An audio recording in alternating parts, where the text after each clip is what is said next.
IFM News. IFM News. Sports. Numan saan ang nagasatan ni Pinay tennis star Alex Eala iti single quarterfinals kontra ken former number 1 Ekaterina Alexandrova. Nakastrek iti women's doubles semifinals iti Abu Dhabi Open kadwana ni Janice Tjen iti Indonesia.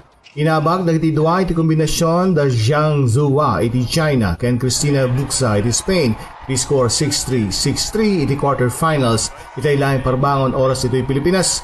Dinomina dagiti dua iti ayam ang naglipas iti uneg iti may sa oras ken 6 a minuto. Malagip nga inabag da iti first round iti tandem da Leila Fernandez ken Kristina Ledenovic. Sangwen dagiti dua iti semifinals iti pares da Teresa Milakova iti Slovakia ken Olivia Nichols iti Great Britain.